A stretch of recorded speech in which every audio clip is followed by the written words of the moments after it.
morning friends and welcome to Sharekhan pre-market view. Indian markets yesterday amid cues from both the Asian markets as well as the European markets ended down. Markets were sharply down at one point in time, however they still ended down by 144 points cut on Sensex and about 60 points cut on Nifty. Most of the index heavyweights were down barring ICICI Bank, which because of the news was quite strong. If you look at the cues from Wall Street yesterday night, they aren't quite good. However, the markets ended down there only by a few points. Dow ended down by 51 points, Nasdaq took a cut of about 14 points, and S&P was down by about 6 points.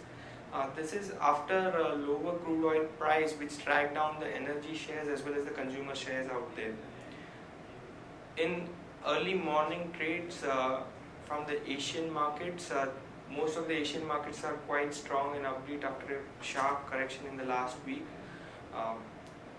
Markets are up between 1 to half percentage points. Singapore Nifty, which is indicating of the Indian opening, is up strongly by 32 points in early trades.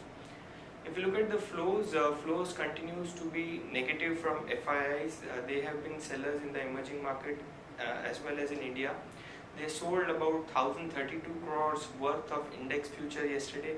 They were sellers of over 500 crore in the cash market, whereas DII supported the market with positive flow of 235 crore.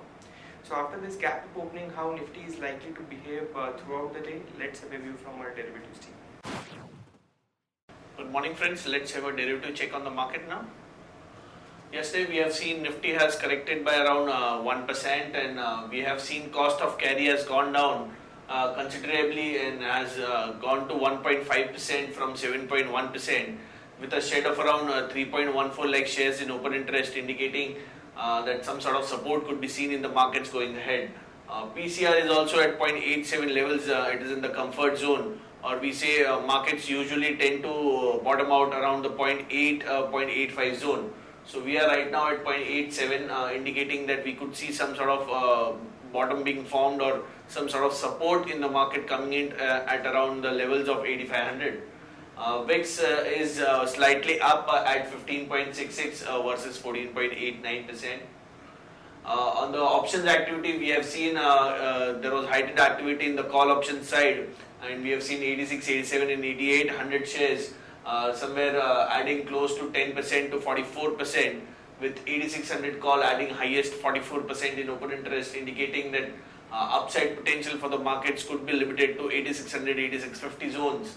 Whereas on the put side, we have seen addition was seen in 8400 put, which has seen addition of close to 6.5%, whereas 85 and 8600 put has shared open interest to the tune of 9% to 9% and 18%, indicating some sort of support around the 8500 zone could be expected. As securities in ban period, we have iBull Real Estate and Jindal Steel and Power. On the FI front, index futures, they were sellers to the tune of 1033 crores. Index options, they were sellers to the tune of 206.52 crores. Stock futures, they were buyers to the tune of 1101 crores. Whereas on the stock option side, they were sellers to the tune of 152.75 crores. On the VWAP zone, we see that the 5-day VWAP stands at 8635 levels, which could be a sort of resistance zone for the markets going ahead, whereas lower range of VWAP suggests 8500 is the lower range. Some sort of support could be seen around those levels, whereas highest range is 8635 again. SGX Nifty is suggesting that we are likely to open around 30-31 points up at around 8563 zone. That's it friends from derivatives. Have a nice day. Friends, let's have a look at the trading ideas for the day. Only one being DHFL. Now DHFL yesterday announced its quarterly results. It was a good set of numbers wherein the PAT showed a growth of about 29% YOY. Even the disbursement growth was quite healthy at about 32% YOY, while the total AUM showed a growth of about 20%. Even the asset quality was quite good and improved marginally as GNPA ratio declined by 2 basis points and stood at 0.96%. One can initiate a long action in trade today with stop loss closer to 301 level. The potential upside could be closer to 323 levels. Moving on to important news updates.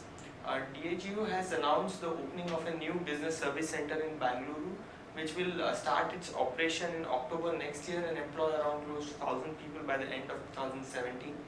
Ashok Leyland has launched India's first electric bus. Now this bus would be a zero-emission, non-polluting vehicle created specifically for the Indian roads and passenger conditions.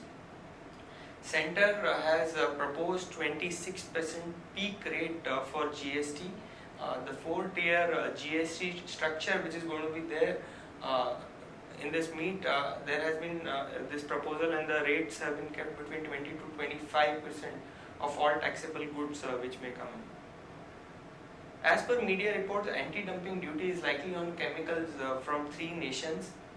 Aarti Industry yesterday has announced an approved buyback of about 1.44% of the total equity shares at rupees 800 per share. Shriram EPC has won an order from Karnataka authorities worth rupees 61 crore. Axis Bank has cut MCLR by 5 basis points. Zensar came out with its numbers yesterday. The results were below street estimate. PAT was down by about 2.6% and sales was up by about 2%. Margin came in at about 14.6%. SpiceJet will close a deal for over 100 aircraft valued at around $12 billion, over 80,000 crore by November. Important results which are likely to be announced today. We have a couple of numbers. Canfin Home, the estimate there is 52 crore. We also have Havells which will announce its numbers. The estimate there is 153 crore. Watch list that we've created for the day. Stock with positive bias, we have Bajaj Finance, SBI and Petronet. Stock with negative bias, we have Hero MotoCorp, IOC and Zeeb. Stock for investment, the advisory pick, Suven Life Science, Bajaj Holding, Britannia, Triveni Turbine and HDFC Bank. Thank you.